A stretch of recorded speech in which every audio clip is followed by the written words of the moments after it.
Hi everyone. Today let's see how to edit the user. Go to settings,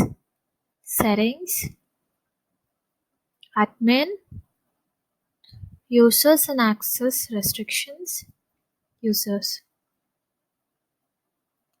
These are the users, action, update.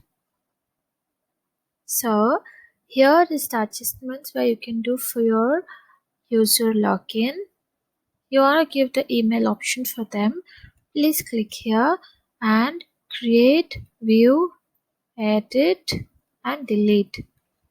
So by doing this, you give them the access of what you want to give it to your user. If you don't want, please unclick this. So this will not be available for them. Once you're done with the changes, come down and you can do the save.